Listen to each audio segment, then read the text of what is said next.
Soy el magíster Ricardo Villalba y me corresponde hoy día hablar sobre la teoría de Darwin. Los asombrosos diseños de los organismos vivos. Cuando los antropólogos empiezan una excavación y hallan un pedazo triangular y afilado, llegan a la conclusión de que tuvo que haber sido por alguien, ha diseñado alguien, es decir, tuvo un creador. Que esto no llegó a la existencia solo por el azar.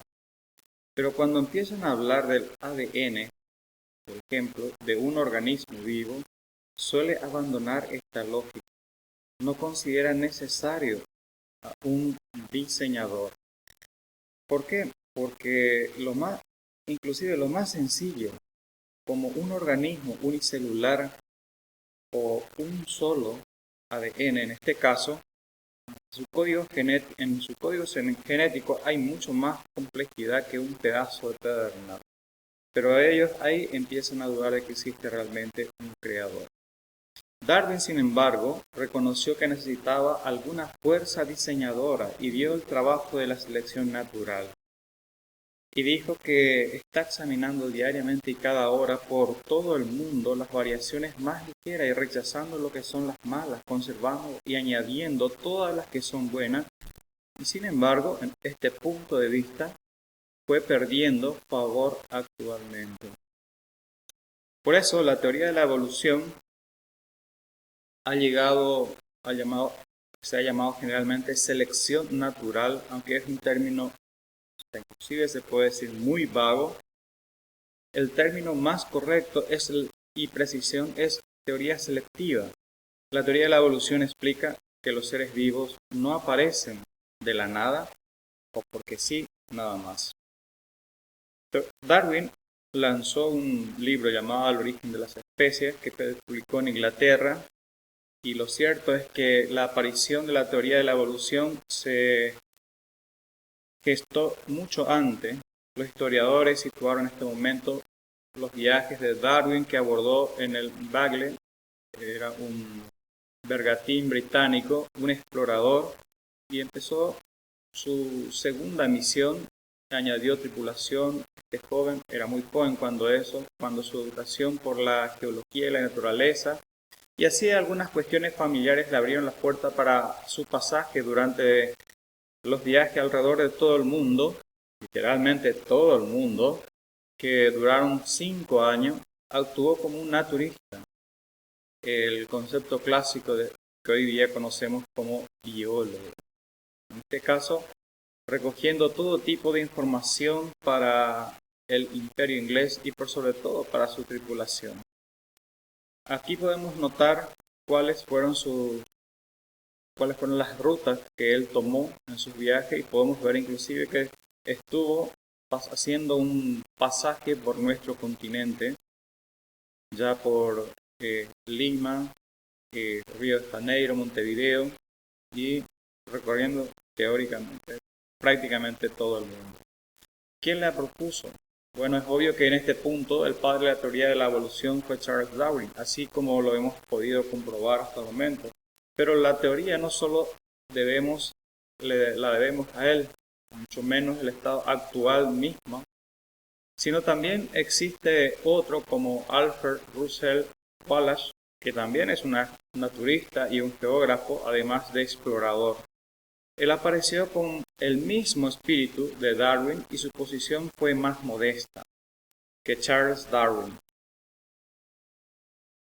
Ahora, ¿por qué fue naciendo todo esto? Es interesante que Darwin empieza a observar un conjunto de aves y buscar razones históricas, consecuencias, y cuando empiezan a mirar estas aves o estos pájaros en una isla remota, empieza discutiendo sobre por qué existe esta evolución, en este caso, en estos pájaros.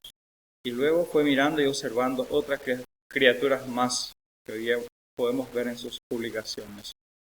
Hubo cambio a través del tiempo, ¿sí? Durante el siglo los milenios hemos visto que los seres vivos cambian. Es más, nosotros aprovechamos este hecho a nuestro favor. Así que era cuestión de tiempo que alguien se planteara el cómo. Y tras los siglos de observación y experimentación, la teoría de la evolución es lo que hemos obtenido. Pero todavía no hemos acabado y ni estamos familiarizados por algún aspecto y llegamos a conocerlo todo lo que significa este cambio.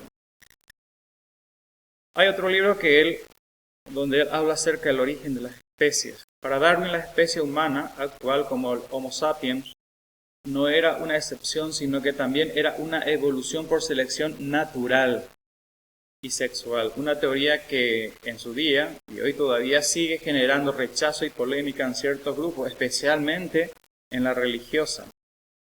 Por eso, el origen del ser humano, en la descendencia del ser humano, Darwin se ocupó en el origen del ser humano a partir de una forma de vida inferior a la teoría de la evolución, lo cual tuvo un efecto considerable en la disminución de la distancia entre este y el respeto de los demás animales. Llegó como consecuencia para todas las ciencias, puesto que el ser humano deja de ser concebido como un ser de naturaleza divina y pasa a tomarse como un ser natural igual que cualquier otro natural.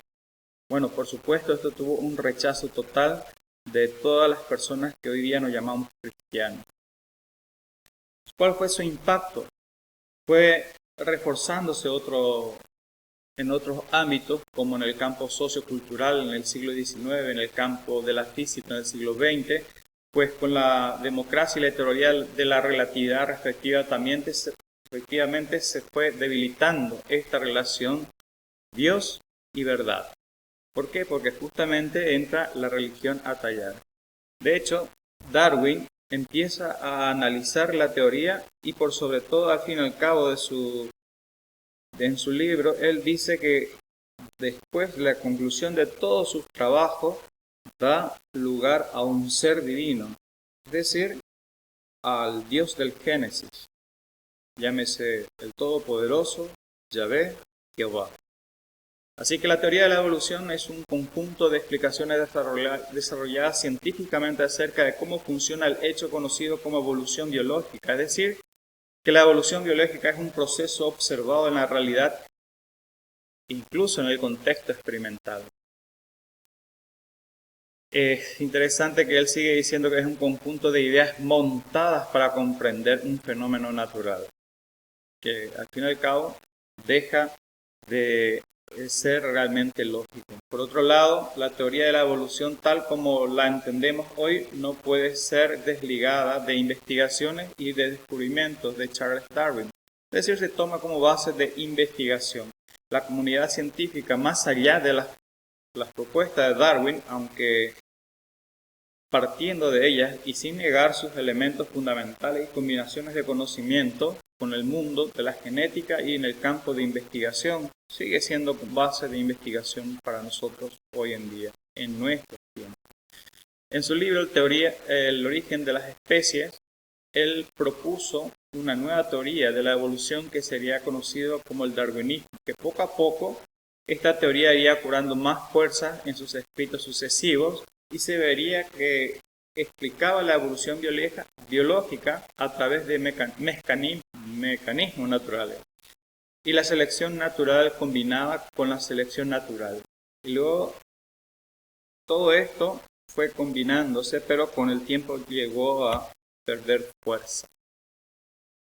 La selección natural, ¿qué es entonces? Según Darwin, todas las especies provienen de un origen común, de un eje vertebrado, lo cual fue diversificándose gracias, en parte, a la selección natural. Este mecanismo evolutivo se puede resumir en que las especies mejor adaptadas al medio ambiente es el que están y se producen con mayor éxito, es decir, que puede adaptarse más rápido a un entorno.